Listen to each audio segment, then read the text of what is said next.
আসসালামু আলাইকুম সুপ্রিয় শিক্ষার্থীরা, আমরা আজকের ভিডিওতে অ্যালকিনের ভৌত ধর্ম, অ্যালকিনের রাসায়নিক ধর্ম, অ্যালকিনের পলিমারকরণ এবং অ্যালকিনের শনাক্তকরণ ইত্যাদি নিয়ে বিস্তারিত আলোচনা করব।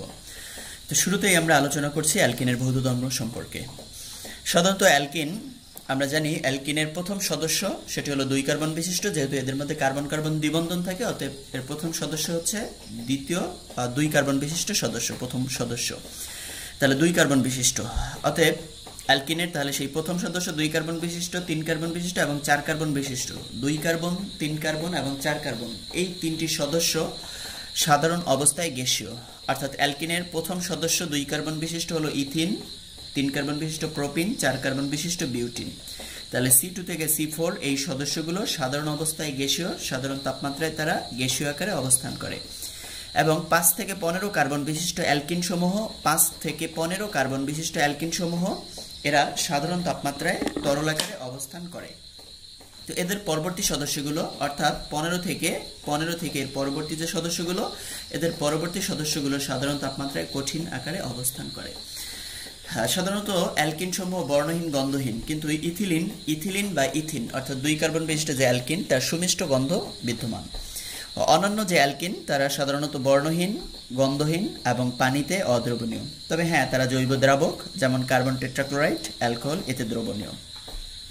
এদের আপেক্ষিক গুরুত্ব 0.566 থেকে 0.8 এর মধ্যে থাকে।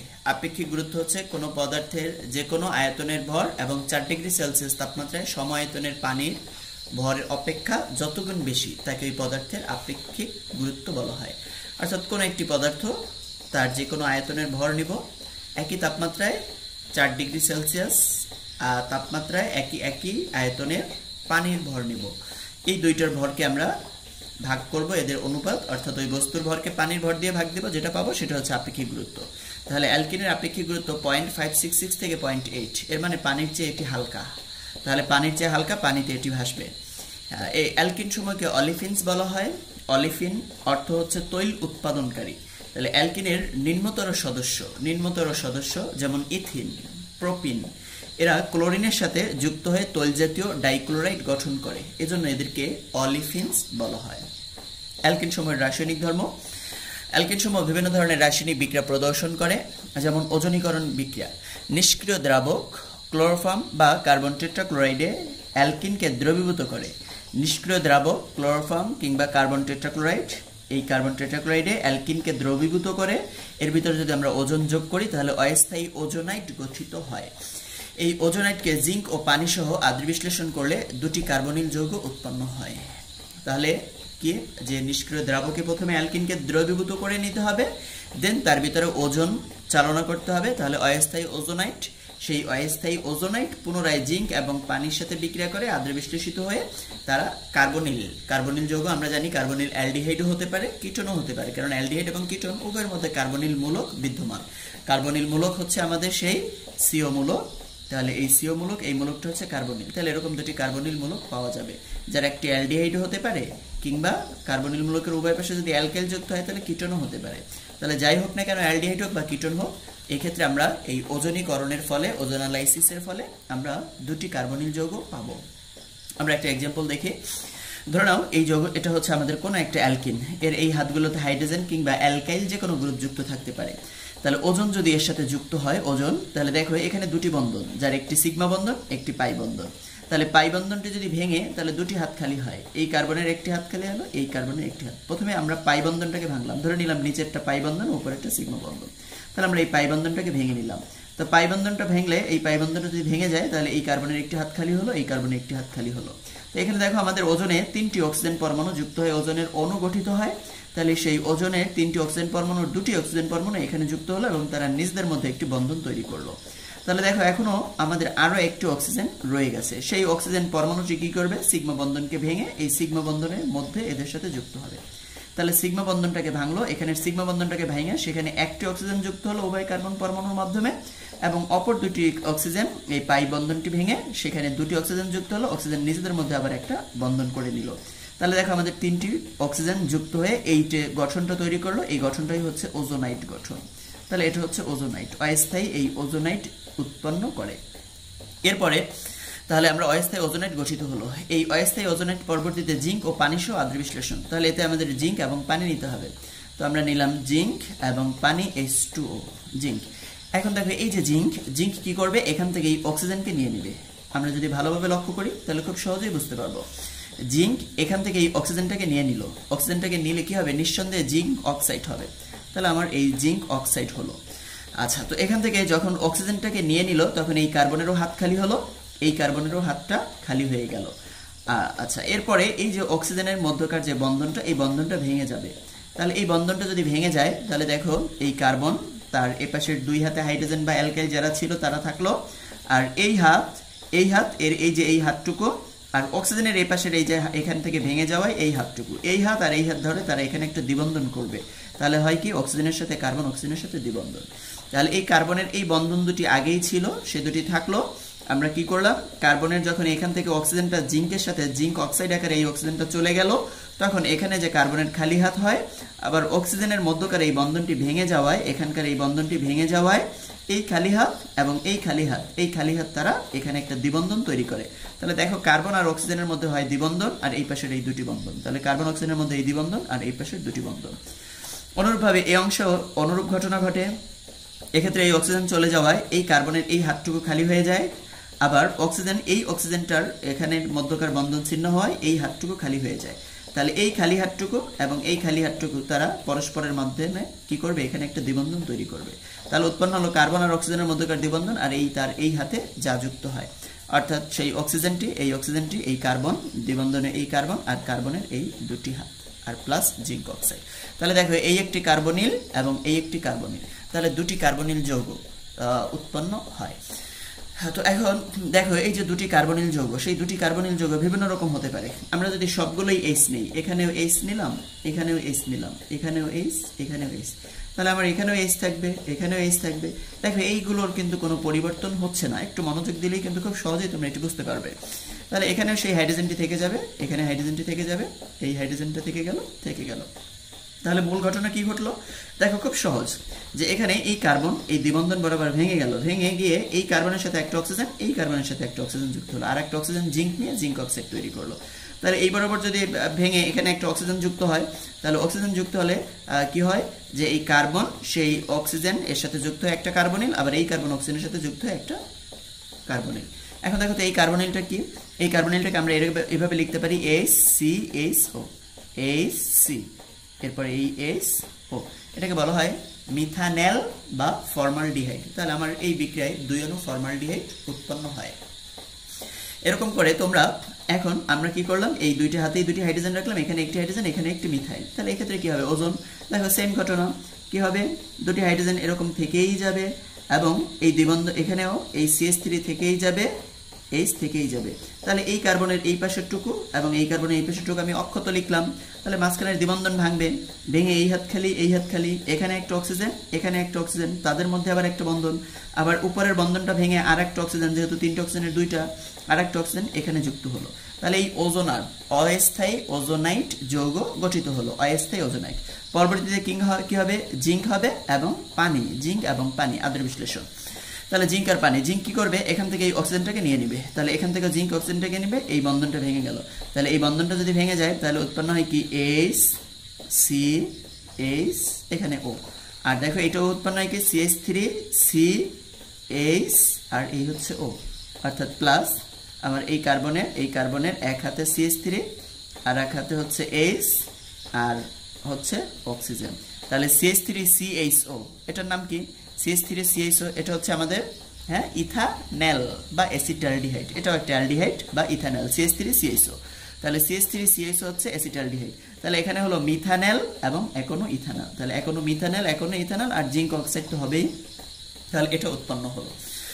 আচ্ছা, এরপরে আমরা এপাশেও একটা মিথাইল নিলাম, এপাশেও একটা মিথাইল নিলাম, তাহলে কি হতে পারে, দেখো খুব সহজ, এখানে অক্সিজেন যুক্ত হবে, এখানে একটা অক্সিজেন যুক্ত হবে, তাহলে কি হবে CH3CHO, CH3CHO, এর মানে 2 অণু অ্যাসিটালডিহাইড হবে। দেখো এই একাণু আছে অ্যাসিটালডিহাইড, এই একাণু অ্যাসিটালডিহাইড, অর্থাৎ 2 অণু ইথানেল উৎপন্ন হয়।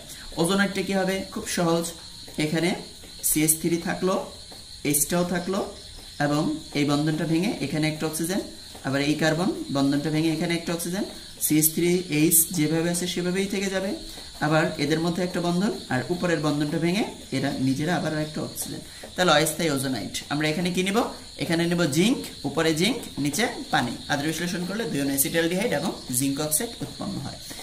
তোমরা এই বিক্রিয়াগুলো প্র্যাকটিস করো। তাহলে দেখো এটার ক্ষেত্রে কি হতে পারে, এখানে এই বরাবর যদি অক্সিজেন সংযুক্ত হয়, অত্যন্ত মনোযোগ, এই বরাবর যদি এখানে অক্সিজেন সংযুক্ত হয়, দেখো আমাদের কিন্তু সেটাই হচ্ছে, কি হচ্ছে, এখানে একটা অক্সিজেন, এই দ্বিবন্ধন ভেঙে এখানে একটা অক্সিজেন, আবার এই পাশে একটা অক্সিজেন, এর মানে মাঝ বরাবর ভেঙে এই পাশে অক্সিজেন এই পাশে অক্সিজেন, দুই পাশে দুটি অক্সিজেন যুক্ত হচ্ছে।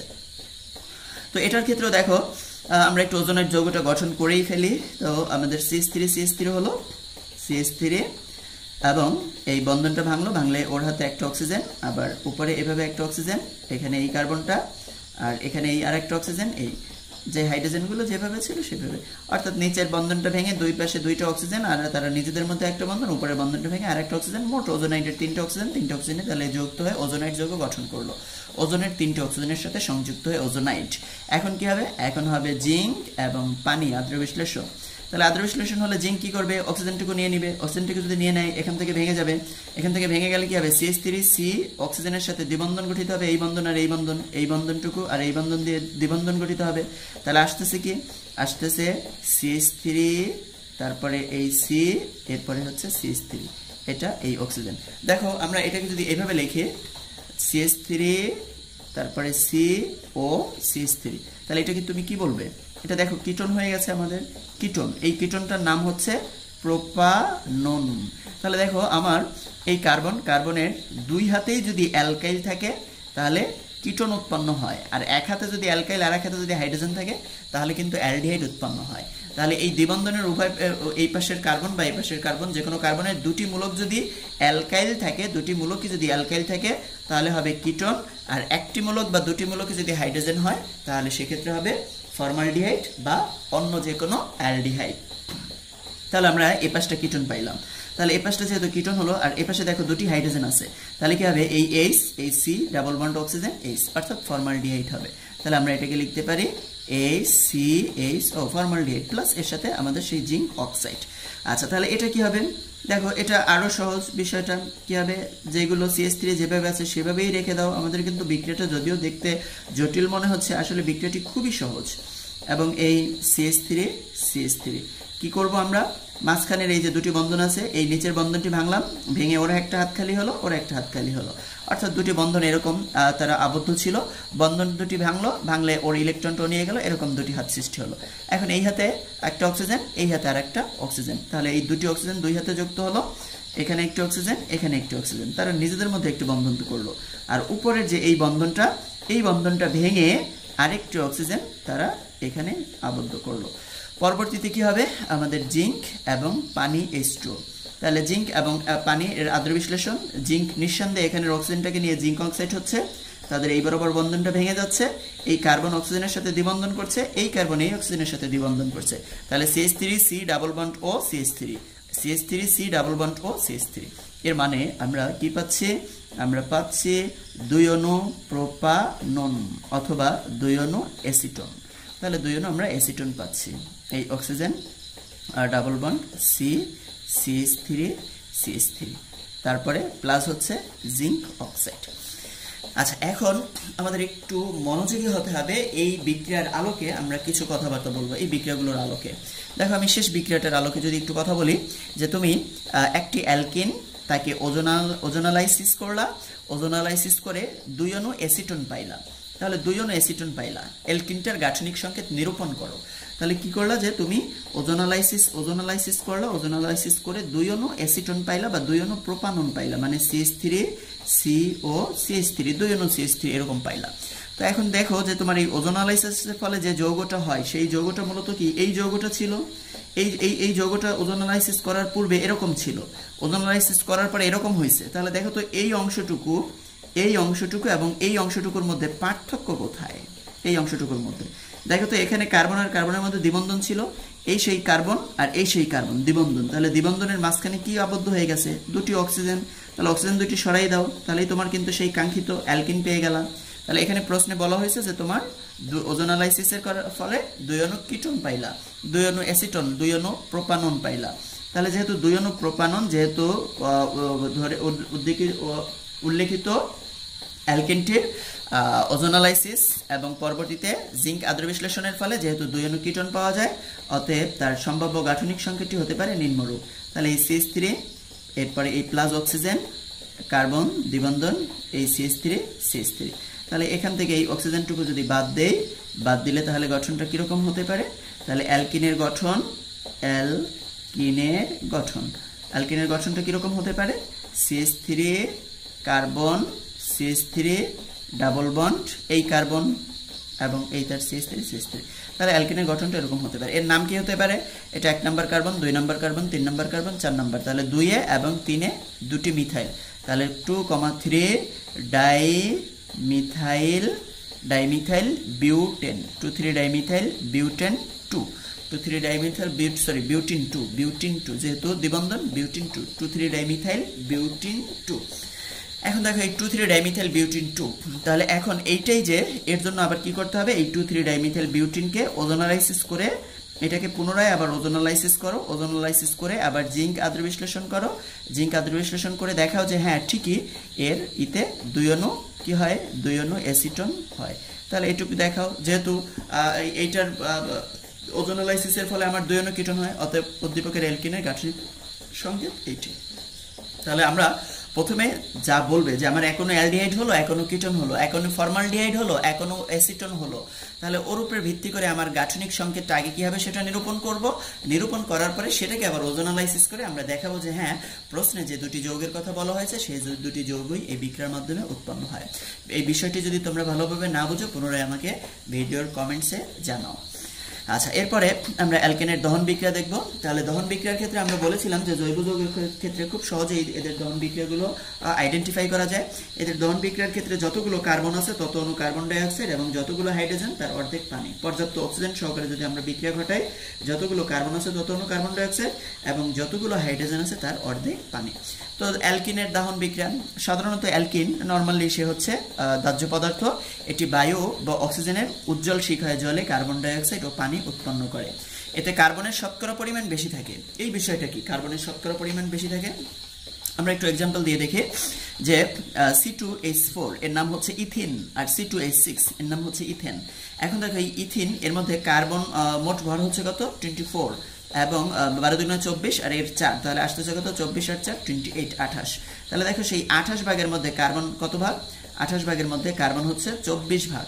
আর এখানে দেখো এটা আসতেছে কত? 24 আর 6 কত? 30, 30 ভাগের মধ্যে কার্বন হচ্ছে কত ভাগ? 24 ভাগ। তাহলে এখানে 28 ভাগের মধ্যে কার্বন 24 ভাগ আর এখানে 30 ভাগের মধ্যে কার্বন 24 ভাগ। তাহলে এদেরকে শতকরা হিসেব যদি করো তাহলে কোনটার মধ্যে শতকরা পরিমাণ বেশি থাকবে? এখানে 30 দ্বারা ভাগ দিচ্ছ, ভাগফল ছোট হয়ে যাচ্ছে। এখানে 28 দ্বারা ভাগ দিচ্ছ, তাহলে ভাগফল এর মানে এখানে কার্বনের পার্সেন্টেজ কি এর তুলনায় বেশি। তাহলে অ্যালকিনে কার্বনের শতকরা পরিমাণ কি হচ্ছে? অ্যালকিনে কার্বনের শতকরা পরিমাণ অ্যালকেন অপেক্ষা বেশি হচ্ছে। আমরা একটু ভাগ দিয়ে যদি পার্সেন্টেজটা বের করি তাহলে আমাদের আসে কত? 24, এটাকে ভাগ দিয়েছি কত? 28, তাহলে আমাদের পার্সেন্টেজটা দাঁড়ায় ইন্টু 100 আসতেছে কত? 85.71। তাহলে এটা আসতেছে 85.71 আর ওইটার ক্ষেত্রে আমাদের আসতেছে 24 ভাগ হচ্ছে আমাদের 30, কত আসতেছে? তাহলে দেখো 80% আসতেছে, এটার ক্ষেত্রে আসতেছে 80%। তাহলে আমাদের অ্যালকেনের ক্ষেত্রে অ্যালকেনে কার্বনের শতকরা পরিমাণ থাকে 80% আর অ্যালকিনে কার্বনের শতকরা পরিমাণ থাকে 85%। এর মানে আমরা বলতে পারি অ্যালকেনের তুলনায় অ্যালকিনে কার্বনের শতকরা পরিমাণ বেশি। যেহেতু অ্যালকিনে কার্বনের শতকরা পরিমাণ বেশি থাকায় এটাকে যখন জ্বালানি হিসেবে ব্যবহার করা হয় তখন কিছু কার্বন অদহিত থেকে যায়। যেহেতু কার্বনের শতকরা পরিমাণ বেশি হয় তাই কিছু কার্বন অদহিত থেকে যায়। অদহিত মানে সেই কার্বনগুলোর দহন ঘটে না। তো এই অদহিত যে কার্বন সেই কার্বনগুলো মুক্ত হয়ে কালো ধোঁয়া বা কালির সৃষ্টি করে। তো আমরা দহন বিক্রিয়াটা দেখি। আমরা বলছিলাম যতগুলো কার্বন তত অণু কার্বন ডাই অক্সাইড। তাহলে দেখো এখানে অ্যালকিন CnH2n কার্বন আছে কয়টি? Nt, তাহলে n অণু কার্বন ডাই অক্সাইড এবং হাইড্রোজেন আছে কত? 2n, 2n এর অর্ধেক কত? 2n এর অর্ধেক কত হবে? n হবে। তাহলে n অণু পানি, তাহলে যতগুলো কার্বন ততগুলো কার্বন ডাই অক্সাইড, যতগুলো হাইড্রোজেন তার অর্ধেক পানি। তো এখন দেখো এই ক্ষেত্রে আমার মোট কতগুলো অক্সিজেন লাগলো, এখানে অক্সিজেন এক অণুতে আছে, এক অণুতে আমরা যদি এক অণু হিসেব করি তাহলে এক অণু কার্বন ডাই অক্সাইড অক্সিজেন আছে দুটি, n অণুতে আছে 20, তাহলে 20 অক্সিজেন পরমাণু, আর এখানে একটা পানির অণুতে আছে একটি, n সংখ্যক পানির অণুতে আছে nটি, তাহলে আমার মোট 3n সংখ্যক অক্সিজেন আছে। এটাকে যদি অণু আকারে 2 আকারে যদি লিখতে চাই তাহলে সামনে 2 লিখতে হবে, এর মানে 3/2n এতগুলো অক্সিজেন প্রয়োজন আমার n অণু কার্বন ডাই অক্সাইড এবং n অণু পানি উৎপন্ন করতে। এখন যদি আমরা ইথিনকে দহন করি তাহলে এখানে দেখো কার্বন আছে কয়টি, দুটি, তাহলে দহন করলে কি হবে 2 অণু কার্বন ডাই অক্সাইড হবে, প্লাস আর কি হবে, আর হাইড্রোজেন কয় অণু, 4টি হাইড্রোজেন, তাহলে পানি হবে কয় অণু, এখানে 2 অণু পানি, তাহলে প্লাস হচ্ছে আমাদের 2 অণু প্লাস 2 অণু পানি।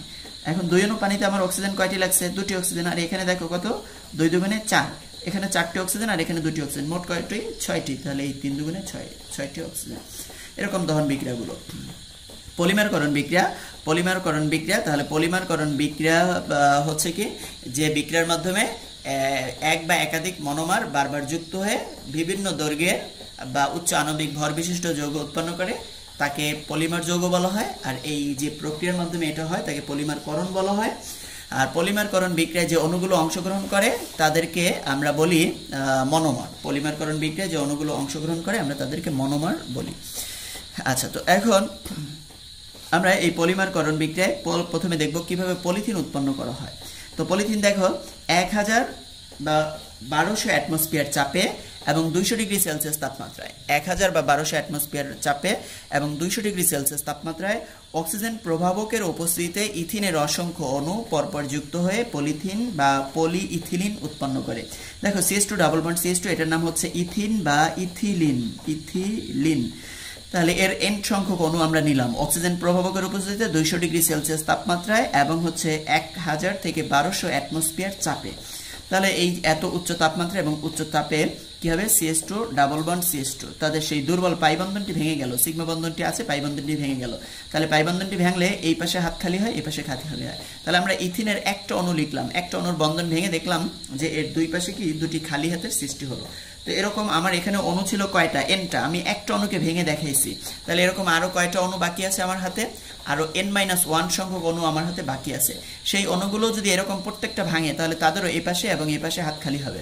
তো এখন এই পাশে আরেকটা অণু যুক্ত হলো, এরপরে এই পাশে আরেকটা অণু যুক্ত হলো, এই পাশেও অণু এরকম যুক্ত হলো, এরকম হয়ে হয়ে হয়ে কতগুলো যুক্ত হতে পারবে, n সংখ্যক অণু আমার এর সাথে এরকম পাই বন্ধনটা ভেঙে পরস্পরের সাথে একের সাথে আরেকটা যুক্ত হতে পারবে। তাহলে এরকম যুক্ত হয়ে হয়ে হয়ে হয়ে কি হবে, এখানে n হবে। অর্থাৎ মনে করো তোমার 2টি অক্সিজেন পরমাণু, 2টি অক্সিজেন বা 2টি ক্লোরিন পরমাণু, এরা যদি যুক্ত হয় তাহলে কি হবে, Cl2 হবে। তাহলে n সংখ্যক অণু পরপর একটার পর একটা যুক্ত হয়ে গেছে, তাহলে nটা নিচে আসবে। তাহলে দেখো n মানে বহু, বহু, তাহলে বহু সংখ্যক অণু যুক্ত হয়ে এই যৌগটা উৎপন্ন হয়েছে। ইথিনের বহু সংখ্যক অণু পলি সংখ্যক অণু যুক্ত হয়ে এই যৌগটা হয়েছে, অতএব এই যৌগটার নাম হচ্ছে পলিথিন। তাহলে পলিথিন, আর যদি আমরা এর নাম ইথিলিন বলি তাহলে এর নামটা হচ্ছে পলিইথিলিন। তাহলে এই পলিইথিলিন, এক্ষেত্রে আমাদের এই যে ব্র্যাকেটটা বন্ধনের উপর দিতে হবে, এর দ্বারা বোঝাচ্ছে যে এই যৌগটি শেষ না, এর একটার পর একটা এরকম করে করে এই বন্ধনের মাধ্যমে যুক্ত হচ্ছে কতগুলো পর্যন্ত, n সংখ্যক পর্যন্ত, যেখানে n এর মান 400 থেকে 2000 পর্যন্ত হতে পারে। আচ্ছা, তাহলে এখানে এই ইথিন অণু বারবার যুক্ত হয়ে যেহেতু পলিথিন তৈরি হয়েছে, অতএব ইথিন অণু হচ্ছে এই পলিমারকরণ বিক্রিয়ার বা পলিথিনের মনোমার অণু। মনো মানে এক, তাহলে মনোমার মানে এক আণবিক, তাহলে একটি অণু মনোমার অণু। আচ্ছা, আর এটি হচ্ছে আমাদের পলিমার অণু। তাহলে ইথিন আমাদের পলিমার অণু। সাধারণত প্লাস্টিক সহ বিভিন্ন কাজে আমরা এই পলিথিনকে ব্যবহার করি, বা বিভিন্ন ধরনের বাজার থেকে আমরা যে ব্যাগ ব্যবহার করি বাজার করার ক্ষেত্রে, এই ব্যাগগুলো হচ্ছে বিভিন্ন পলিথিনের ব্যাগ। তো এরপরে আসছি আমরা পলিভিনাইল ক্লোরাইড। আমরা বাজারে প্রায় শুনি পিভিসি পাইপ, ইউপিভিসি পাইপ। তো এই সেই পিভিসি পাইপই হচ্ছে আমাদের পলিভিনাইল ক্লোরাইড। সাধারণত 150 থেকে 250 ডিগ্রি সেলসিয়াস তাপমাত্রায়, 150 থেকে 250 ডিগ্রি সেলসিয়াস তাপমাত্রায় উত্তপ্ত মার্কিউরিক ক্লোরাইড প্রভাবকের উপর দিয়ে ইথাইন ও শুষ্ক হাইড্রোজেন ক্লোরাইড, তাহলে ইথাইন এবং শুষ্ক হাইড্রোজেন, ইথাইন অর্থাৎ এসিটিলিন মানে কার্বন কার্বন ত্রিবন্ধন যেটা, তাহলে ইথাইন বা এসিটিলিন ও শুষ্ক হাইড্রোজেন ক্লোরাইড গ্যাস মিশ্রণ যদি চালনা করি, দেখো আমাদের শর্ত কি, শর্ত হচ্ছে 150 থেকে 250 ডিগ্রি সেলসিয়াস তাপমাত্রা এবং মার্কিউরিক ক্লোরাইড। এর উপস্থিতিতে এর উপর দিয়ে আমরা ইথাইন আর হাইড্রোজেন ক্লোরাইডকে চালনা করব। তাহলে দেখো এই হচ্ছে আমার ইথাইন বা অ্যাসিটিলিন, আর এই হচ্ছে হাইড্রোজেন ক্লোরাইড। হাইড্রোজেন ক্লোরাইড যখন গ্যাস আকারে থাকে তখন সেটাকে হাইড্রোজেন ক্লোরাইড বলি, লিকুইড থাকলে হাইড্রোক্লোরিক বলি। তো যেহেতু আমরা এর উপর দিয়ে গ্যাস আকারে এত তাপমাত্রায় চালনা করতেছি, তাহলে এটা গ্যাস আকারে আছে, এজন্য আমরা এটাকে বলতেছি হাইড্রোজেন ক্লোরাইড। তাহলে হাইড্রোজেন ক্লোরাইড, আর এই হচ্ছে আমার মার্কিউরিক ক্লোরাইড প্রভাবক, তাপমাত্রা হচ্ছে 150 থেকে 250 ডিগ্রি সেলসিয়াস। এবং এক্ষেত্রে দেখো তাহলে এই যে এদের বন্ধন, এই বন্ধনটা ভেঙে যাবে। এখানে দুইটা পাই বন্ধন আছে, দুইটা পাই বন্ধনের একটা পাই বন্ধন ভেঙে গেল, তাহলে ত্রিবন্ধন ছিল, দ্বিবন্ধন থাকলো, একটা বন্ধন ভেঙে ওর একটা হাত খালি হলো, ওর একটা হাত খালি হলো। তাহলে ওর যে খালি হাত, সেই খালি হাতে আরেকটি হাইড্রোজেন যুক্ত হলো। দেখো এখানে HCl, তাহলে এক হাতে H যুক্ত হবে আর এক হাতে Cl যুক্ত হবে। তাহলে এই হাতে যদি H যুক্ত হয় তাহলে CH, আর একটা H যুক্ত হলো CH2, আর এর হাতে যুক্ত হলো এর, অর্থাৎ একটা বন্ধন ভাঙায় তো ওর হাতও খালি এর হাতও খালি। তাহলে এর খালি হাতে H যুক্ত হয়ে CH2, এর খালি হাতে আরেকটি ক্লোরিন যুক্ত হয়ে Cl। তাহলে দেখো আসছে CH2 double bond CH Cl। এই মূলকটুকু হচ্ছে CH2 ডাবল বন্ড CH, এই মূলকটিকে বলা হয় ভিনাইল মূলক। CH2 ডাবল বন্ড CH এক হাত খালি, এই মূলকটাকে বলা হয় ভিনাইল মূলক। ভিনাইল মনে রাখবা, এই মূলকটাকে বলা হয় ভিনাইল। আর যদি এরকম থাকে CH3 CH double bond CH এক হাত খালি, এটাকে বলা হয় অ্যালাইল মূলক। তাহলে এই মূলকটা হচ্ছে অ্যালাইল মূলক এবং ভিনাইল মূলক। একটু মূলক দুটোকে তোমরা মনে রাখবে। আচ্ছা, তো এখন তাহলে ভিনাইল, এই ভিনাইলের সাথে যেহেতু এই হাতে ক্লোরিন, তাহলে আমরা এটাকে বলতে পারি ভিনাইল ক্লোরাইড। তাহলে আমরা পেলাম সবে মাত্র পেলাম VC অর্থাৎ ভিনাইল ক্লোরাইড পেলাম, বাট আমাকে বের করতে হবে PVC পলিভিনাইল ক্লোরাইড।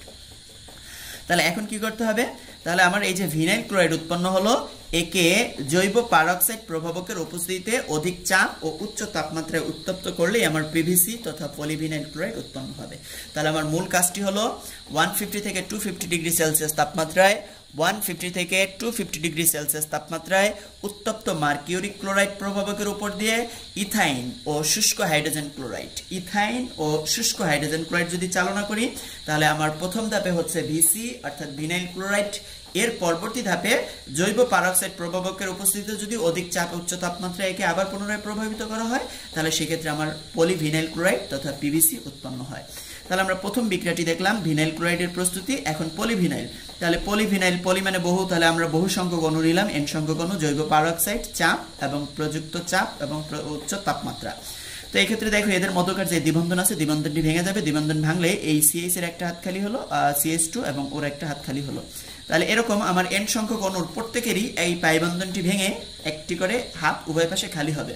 তো এরপরে এ পাশে একটা যুক্ত হতে পারে, তারপরে যে হাত খালি সেখানে একটি যুক্ত হতে পারে, এ পাশে যুক্ত হতে পারে, এরকম যুক্ত হয়ে হয়ে কতগুলো যুক্ত হবে, আমার হাতে আছে N সংখ্যক, মোট N সংখ্যক যুক্ত হয়ে যাবে।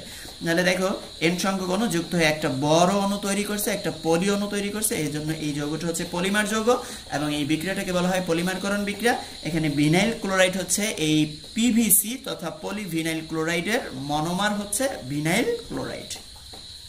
আমরা PVC কে কৃত্রিম চামড়া তৈরিতে, মেজের কার্পেট যেটা সেটা তৈরিতে, প্লাস্টিকের সিরিঞ্জ তৈরিতে, রেইনকোট, গ্রামোফোন রেকর্ড ইত্যাদি তৈরিতে আমরা পলিভিনাইল PVC ব্যবহার করি, কিংবা বিভিন্ন ধরনের ওয়াটার স্যানিটারি লাইনের পাইপ তৈরিতেও আমরা এই PVC ব্যবহার করি।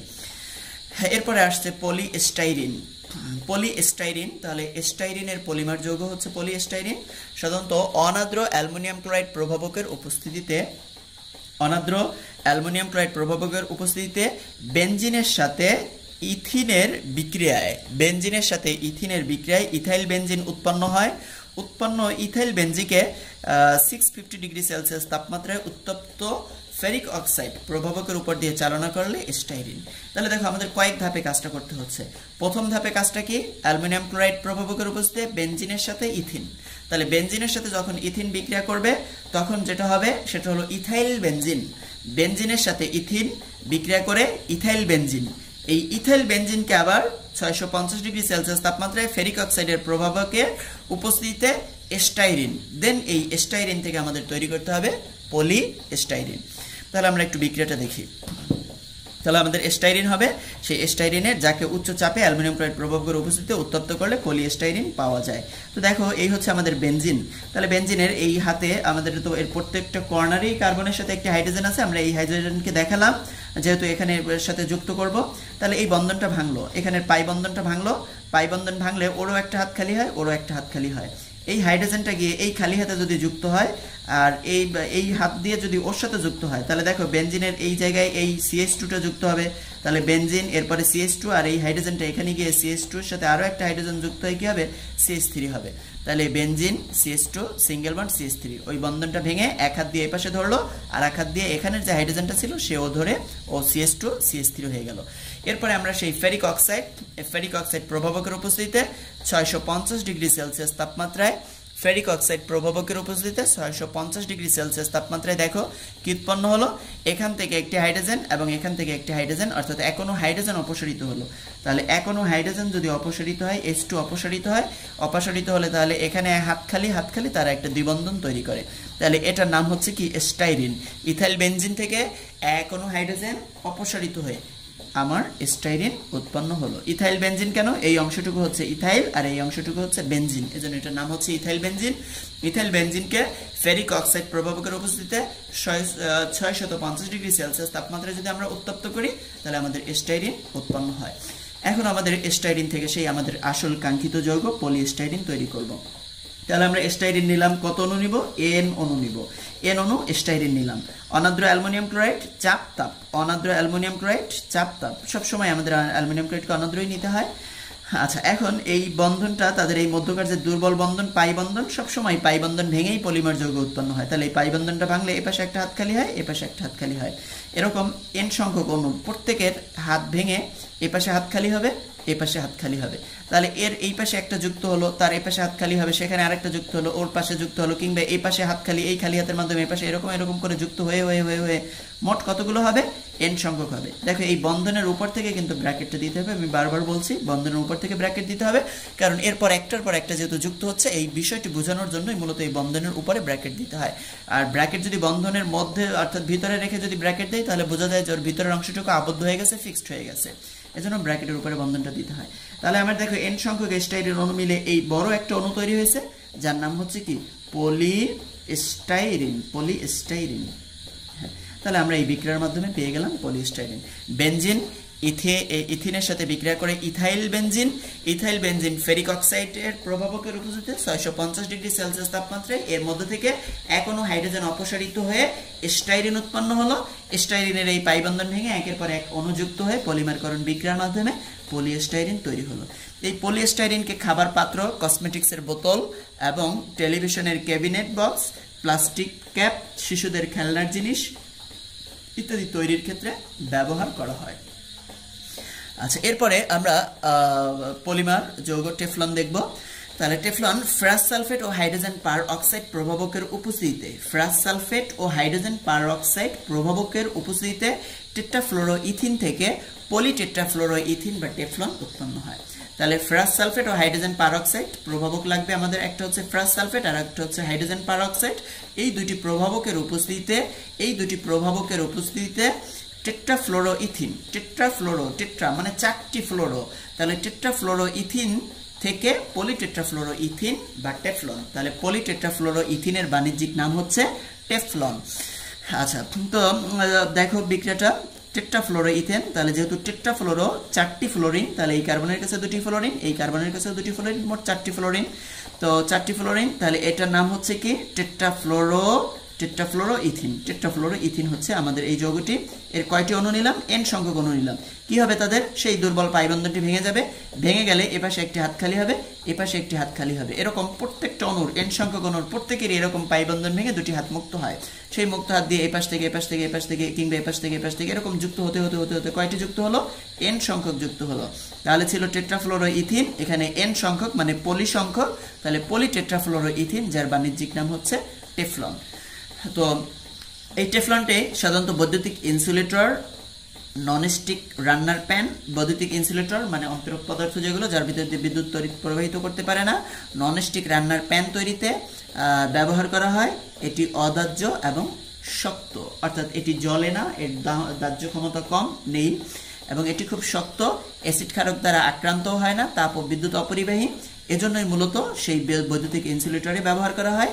যেহেতু তাপ ও বিদ্যুৎ অপরিবাহী, এজন্য রান্নার নন স্টিক প্যানে ব্যবহার করা হয়। আচ্ছা, এরপরে আমরা পলিপ্রোপিনের প্রস্তুতিটা দেখব। পলিপ্রোপিন, তাহলে পলিপ্রোপিন আমরা বুঝতেই পারছি যে প্রোপিনের পলিমার যৌগই হচ্ছে পলিপ্রোপিন। প্রোপিনকে 140 অ্যাটমসফিয়ার চাপে, 140 অ্যাটমসফিয়ার চাপে 120 ডিগ্রি সেলসিয়াস তাপমাত্রায় টিটানিয়াম ক্লোরাইডের উপস্থিতিতে উত্তপ্ত করলে পলিপ্রোপিন উৎপন্ন হয়। প্রোপিনকে 140 অ্যাটমসফিয়ার চাপে 120 ডিগ্রি সেলসিয়াস তাপমাত্রায় টিটানিয়াম ক্লোরাইড বা টাইটানিয়াম ক্লোরাইডের উপস্থিতিতে যদি উত্তপ্ত করি তাহলে পলিপ্রোপিন উৎপন্ন হয়। দেখো আমরা প্রোপিন নিলাম, CH2 double bond CH CH3। তো এখানে n সংখ্যক অণু থেকে আমার কি উৎপন্ন হবে? পলিপ্রোপিন। তাহলে পলিপ্রোপিন, দেখো এখানে পাই বন্ধন যদি হয় তাহলে এই পাই বন্ধনটা ভেঙে গেলে দুটি হাত খালি হবে। কার কার হাত খালি হবে? তোমরা হয়তো ভুল করে এই কার্বনের এপাশে হাত খালি করবে না, এই কার্বনের কিন্তু এই বন্ধনটা এই কার্বন এবং এই কার্বনের মধ্যে, অতএব যখন এই বন্ধনটা ভাঙবে তখন এই কার্বনের একটি হাত খালি হবে, এই কার্বনের একটি হাত খালি হবে। তাহলে আমরা এই CH3কে উপরে যদি লিখি আমার এই পাশে হাত ভাঙা বা খালি হাতটা দেখাতে সুবিধা হবে। তাহলে আমি চাইলে এটাকে এভাবে লিখতে পারি। তাহলে এটাকে আমরা একটু যদি এভাবে দেখাই, NCH2 ডাবল বন্ড CH এবং CH3টাকে আমরা এভাবে উপরে উঠিয়ে দেখালাম। তাহলে আমরা এভাবে না দেখিয়ে বরং NCH2 double bond CH CH3 এভাবে দেখাই। তাহলে দেখো এটা থেকে যখন আমার পলিমার যৌগ হবে তখন সেই CH2 এবং CH তার উপরে যে আমাদের CH3টা ছিল এই সেই CH3, তাহলে এখানের পাই বন্ধনটা যদি ভেঙে যায়, পাই বন্ধনটা ভাঙলে এপাশ থেকে একটা হাত খালি হবে, এপাশ থেকে একটা হাত খালি হবে। আমার উপরের CH3টা এখানে থাকলো, এই CH3।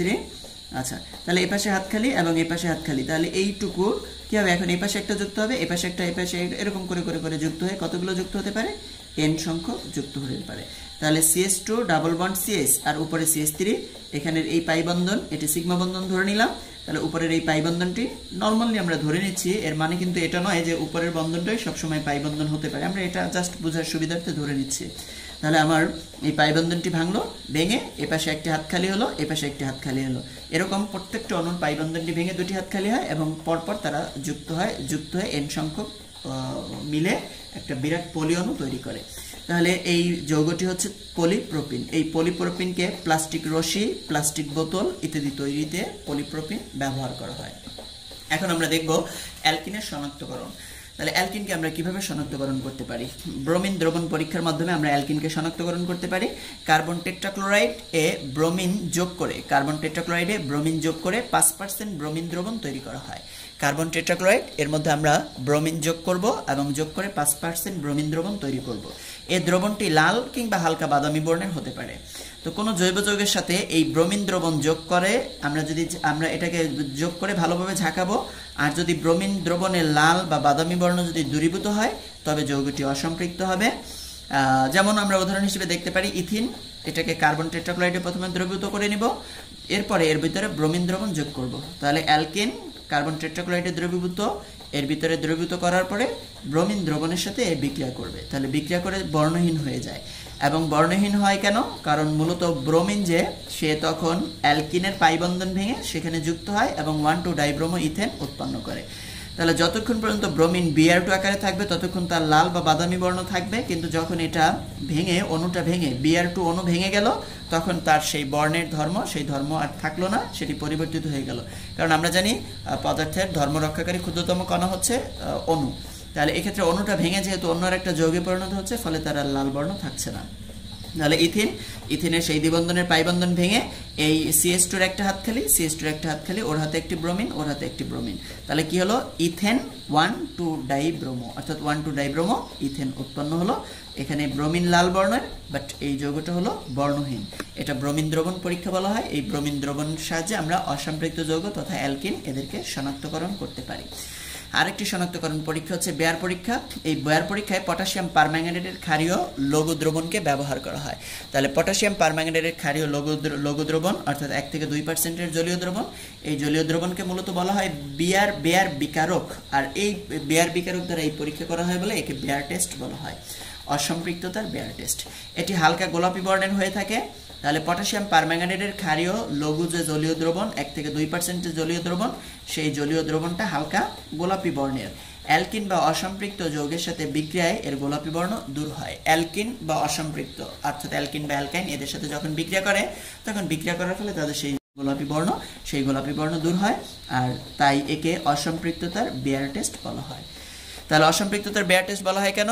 মূলত পটাশিয়াম পারম্যাঙ্গানেটের ক্ষারীয় লঘু 1 থেকে 2% যে জলীয় দ্রবণ, সেই জলীয় দ্রবণ হচ্ছে বেয়ার বিকারক।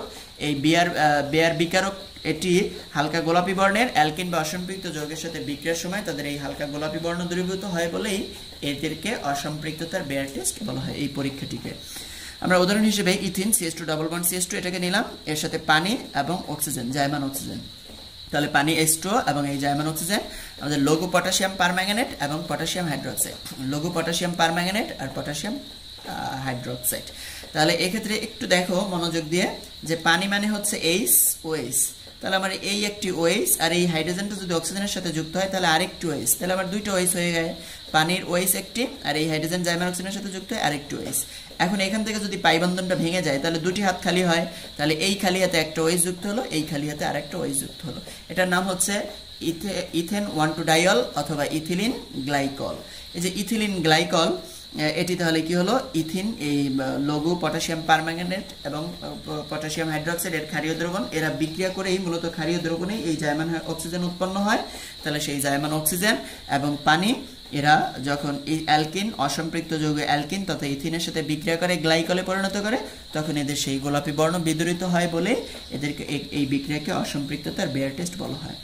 তবে উষ্ণ ও গাঢ় অর্থাৎ তাপমাত্রা একটু যদি বেশি হয়, গাঢ় ক্ষারীয় দ্রবণ হয়, তাহলে সেক্ষেত্রে জারিত হয়ে অ্যাসিড, কিটোন ইত্যাদি হতে পারে। এখানে আমরা গ্লাইকল হয়েছে, তাহলে এটা যদি একটু শক্তিশালী হয়, তীব্র হয়, গাঢ় হয়, ক্ষারীয় দ্রবণটা যদি গাঢ় হয় তাহলে সেক্ষেত্রে অ্যাসিড, কিটোন ইত্যাদি যৌগ হতে পারে, কিংবা উভয়টাও হতে পারে।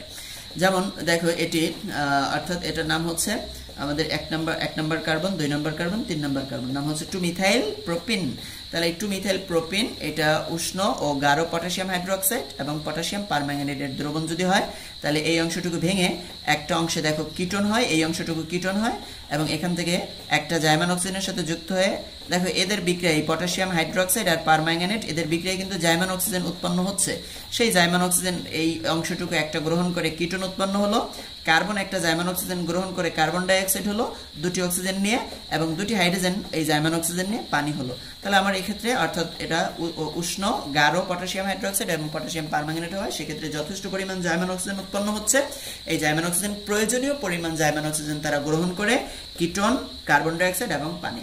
প্রান্তীয় যে অ্যালকাইন, সেই অ্যালকাইনের কার্বন পরমাণুটি কার্বন ডাইঅক্সাইডে পরিণত হয়, হাইড্রোজেন দুটি পানিতে পরিণত হয় এবং অপর অংশটি যদি দুটি অ্যালকাইল মূলক দ্বারা সম্পৃক্ত হয় তাহলে অ্যালকিন হবে। আচ্ছা, এটি যদি এরকম হয় তাহলে দেখো যে CH3CH ডাবল বন্ড CH3CH এরকম যদি হয় তাহলে এক্ষেত্রে সেই উষ্ণ গাঢ় পটাশিয়াম হাইড্রোক্সাইড এবং পটাশিয়াম পারম্যাঙ্গানেট, মনে রাখবে পটাশিয়াম পারম্যাঙ্গানেট পটাশিয়াম হাইড্রোক্সাইড মানেই হচ্ছে জাইমান অক্সিজেন, এদের দ্রবণে জাইমান অক্সিজেন তৈরি হয়ে থাকে।